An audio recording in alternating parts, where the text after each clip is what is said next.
مشعل کے تنیا صاحب کچھ ڈھیلے ہوئے۔ ہاں میں ٹھیک ہوں، بس کچھ ضروری بات کرنی تھی، آپ فری ہو کر آئیں پھر بات کرتے ہیں۔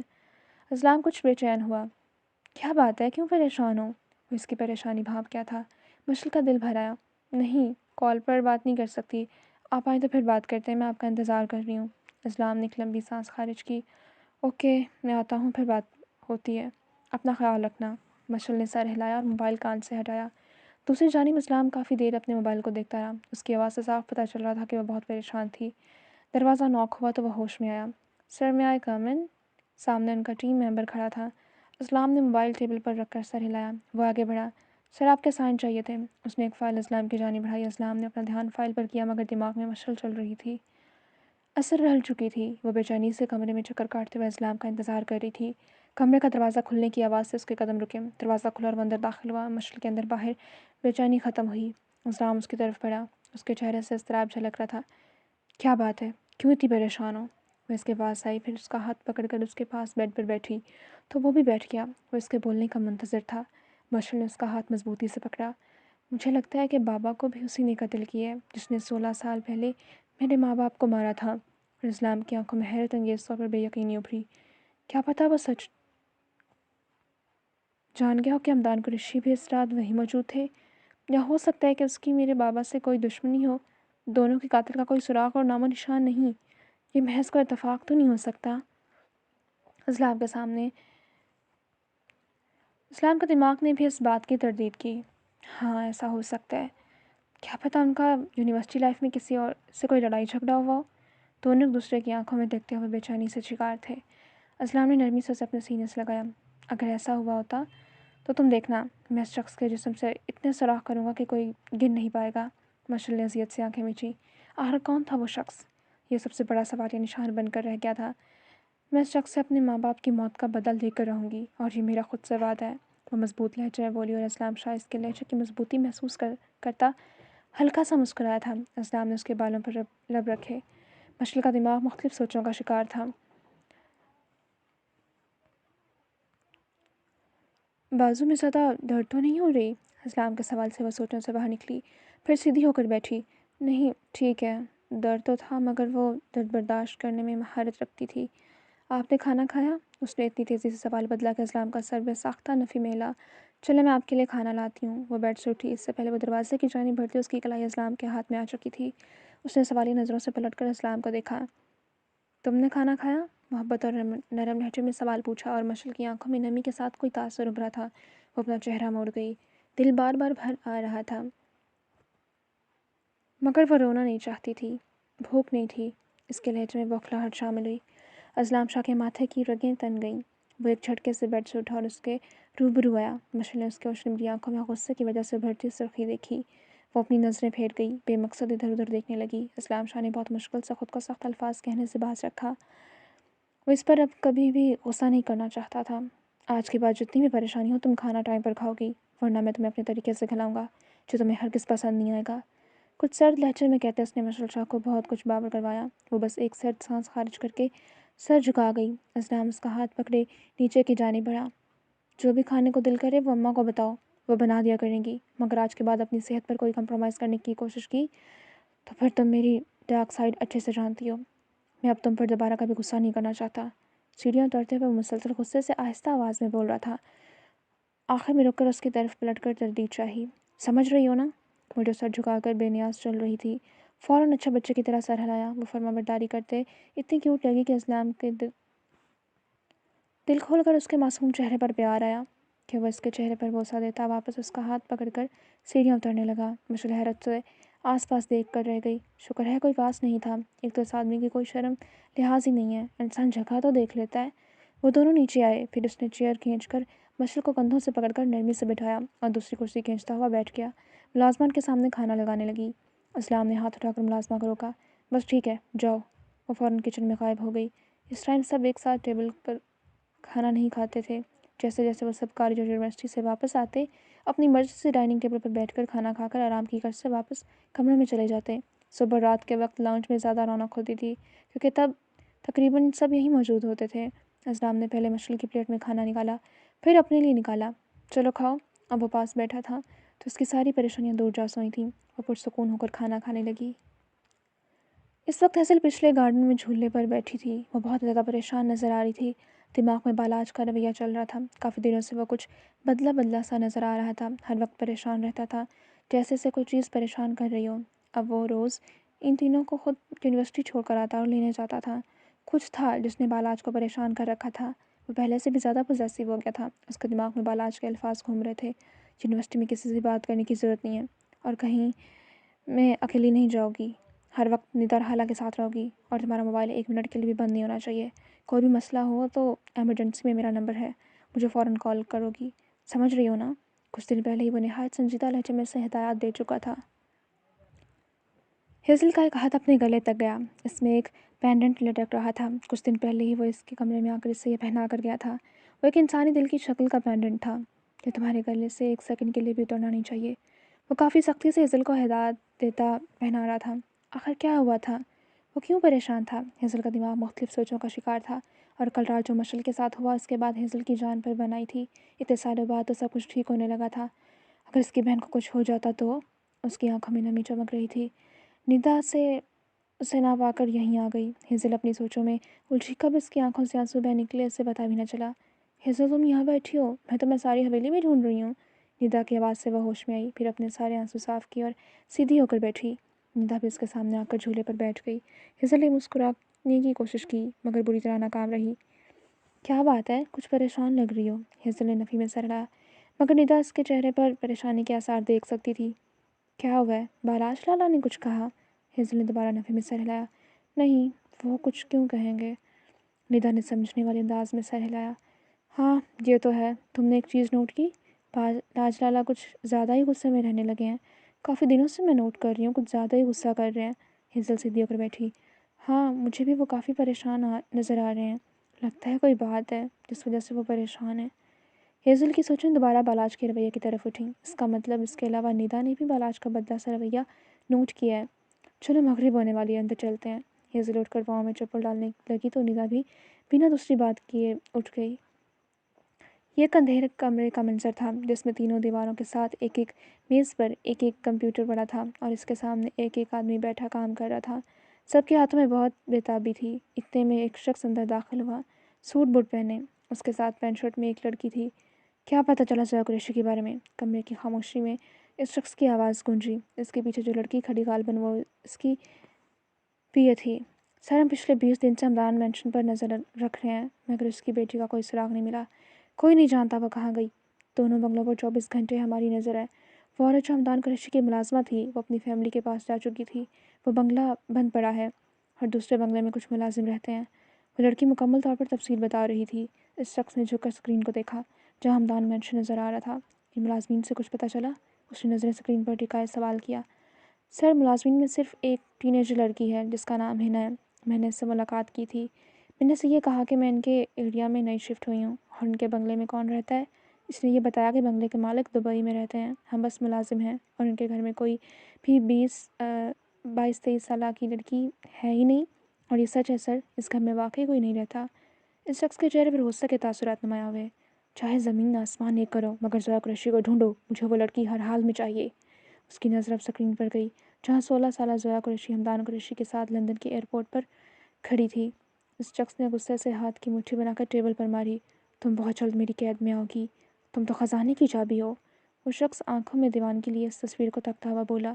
کمرے میں موجود ہر فرد کے ہاتھوں میں تیزی آ گئی۔ موبائل فون ٹریس کرو، ہیک کرو، مگر ڈھونڈو، مجھے ضیاء قریشی چاہیے۔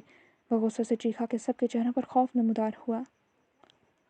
وہ دونوں اس وقت تیسرے فلور کے ٹیرس پر بیٹھے تھے۔ اسلام کے ہاتھ میں کافی کا مگ تھا اور مشل رات کے سپہر آسمان پر چمکتے چاند کو دیکھ رہی تھی۔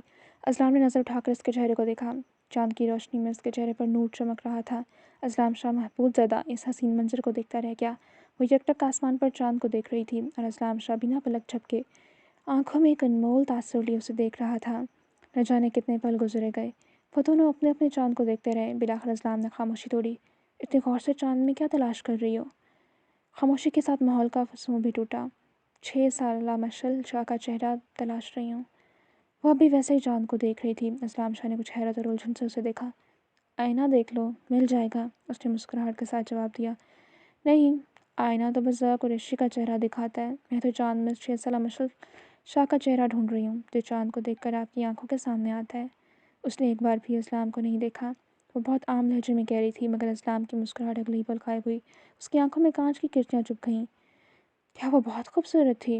ہنوز چاند پر نظریں ٹکائے سوال کیا۔ اسلام کے اندر کچھ گھائل ہوا۔ کون؟ اور اس سب میں پہلی بار مشل نے گردن موڑ کر اسلام کو دیکھا۔ دونوں کی نظریں ملی اور روشن بلیوں آنکھیں 2 سے 4 ہوئیں۔ آپ کی مشل؟ اس کے چہرے پر آج بھی زخمی مسکراہٹ تھی جس نے اسلام کو تکلیف پہنچائی۔ تم کون ہو؟ اسلام نے سنجیدگی سے پوچھا۔ وہ کچھ چونکی، پھر تلخی سے مسکرائی۔ ایک پہچان ہوتی تو بتاتی۔ 2 کشتیوں کے مسافر کی کوئی منزل نہیں ہوتی۔ دنیا کی کیے تو ذرا قریشی ہوں، اور آپ کے لیے وہ نظر زمین پر ٹھکا گئی۔ مزید الفاظ ملے ہی نہیں۔ اسلام نے اس کی کرسی کو اپنی جانب کھینچا کہ مشل اس کے بہت قریب آ گئی۔ مشل کا چہرہ اسلام کے چہرے کے پاس آیا۔ اس نے چٹیاں کر رکھی تھی، اس میں سے کچھ آوارہ لٹیں اس کے چہرے کے گرد بکھری تھیں۔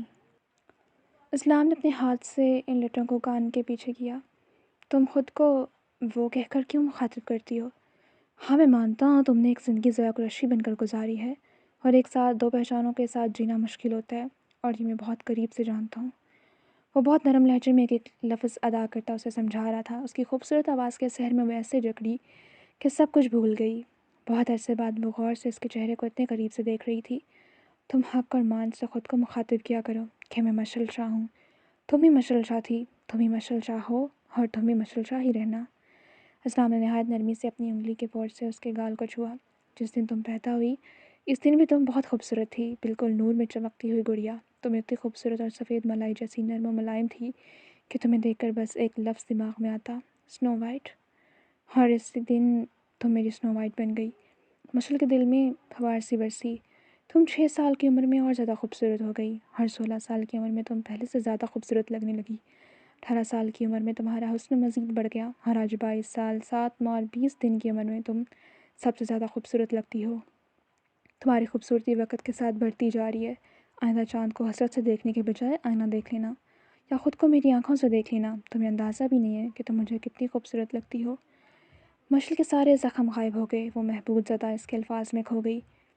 آپ تو ایک ایک دن کا حساب کیے بیٹھے ہیں، وہ سحر زدہ بولی کہ اسلام کا کہکا بے ساختہ تھا۔ مشل کی آنکھوں میں انوکھی چمک اور انمول تاثر ابھرا، ایسا تاثر جس نے اسلام شاہ کو ساکت کیا۔ اس کی آنکھیں مسکرا رہی تھیں۔ ہو خدایا، مشل شاہ کی آنکھیں مسکرائی تھیں۔ اسلام شاہ دل کھول کر مسکرایا کہ اس کے دونوں ڈمپل نمودار ہوئے۔ مشل کا ہاتھ بے اختیار اٹھا اور اس کے ڈمپل کو چھوا۔ اب میں جو بولوں گا تم میرے پیچھے وہی دہراؤ گی۔ اسلام کے سحر میں وہ ایسی جکڑی کہ کسی چیز کی ہوش نہ رہی۔ اس نے کسی سحر زدہ شخص کی طرح اپنا سر ہاں میں ہلایا۔ میں مشل شاہ ہوں، اسلام نے نرمی سے الفاظ پر زور دیا۔ میں مشل شاہ ہوں، وہ اس کے پیچھے دہرانے لگی۔ مجھے خود پر فخر ہے کہ میں مشل شاہ ہوں، وہ بولتا گیا۔ وہ دہراتی گئی۔ میں اسلام شاہ کی زندگی میں آنے والی پہلی اور آخری عورت ہوں۔ میں مشل شاہ ہوں، یہی میری اصل حقیقت اور پہچان ہے۔ وہ خاموش ہوئی۔ اسلام شاہ اب بھی نرم نظروں سے اسے دیکھ رہا تھا۔ مشل کے اندر کسی نے نئی جان یا قوت ڈال دی تھی۔ کیسا محسوس ہو رہا ہے؟ اسلام کے سوال سے وہ بہت خوبصورتی سے مسکرائی۔ ایسا لگ رہا ہے جیسے میں آزاد ہو گئی ہوں، دوہری قید سے ایک نئی زندگی ملتی محسوس ہو رہی تھی۔ اس کے لہجے میں سکون اور خوشی تھی۔ اب بتاؤ تم کون ہو؟ میں مشل اسلام شاہ ہوں۔ آج سے میں نے ذوق قریشی کی پہچان کو آزاد کر دیا۔ اس کی ساری الجھنیں سلجھ گئی تھیں۔ اس کا ڈبل مائنڈ پر سکون ہو چکا تھا۔ آج سے میں مکمل طور پر مشل شاہ بن کر زندگی جینا چاہتی ہوں۔ اسلام شاہ کے دل میں سکون اترتا محسوس ہوا۔ اس کی الجھن اچھے سے سمجھ رہا تھا، اس لیے اس کے مائنڈ کو احتیاط سے پرسکون کرنے کی ضرورت تھی۔ اسلام نے نرمی سے جھک کر اس کے چہرے پر ایک نقش کو لبوں سے چھوا۔ وہ ابھی تک اس کے سحر میں جکڑی سے دیکھ رہی تھی۔ کیا بہت خوبصورت لگ رہا ہوں؟ اسلام نے مسکراہٹ دبائے پوچھا۔ وہ ہوش میں ہی کہاں تھی؟ بہت زیادہ۔ اسلام شاہ حیران ہوا۔ اس کے چہرے میں اطلاق ہو گئی کہ کسی چیز کی ہوش ہی نہیں رہی۔ اس نے اپنا سر اونچا کیا اور بے اختیار اسلام شاہ کی پیشانی پر بوسہ دیا۔ اسلام شاہ کو لگا وہ تپتی صحرا کی دھوپ سے ٹھنڈے گلستان کے چھاؤں میں آ گیا ہے۔ سر کے بعد اس نے اسلام کے دونوں ڈمپل پر بھی لب رکھے۔ اسلام کو تو ہارٹ اٹیک آتے آتے بچا۔ اسے مشل شاہ سے یہ امید ہرگز نہیں تھی۔ وہ بے یقینی سے اسے دیکھ کر رہ گیا۔ تم ہوش میں تو ہو؟ اس نے کچھ سنجیدگی سے پوچھا اور وہ سہزدہ ہاں میں سر ہلا گئی۔ اسلام تو شوق میں تھا۔ نہیں، مجھے تمہاری طبیعت ٹھیک نہیں لگ رہی، ورنہ تم اور مجھ پر پیار نچھاور کرو، یہ ناممکن ہے۔ وہ ہنوز مسکرا رہی تھی۔ بیگم ایسے مت دیکھو، میں بے قابو ہو جاؤں گا۔ مشل کی گال کو تھپا۔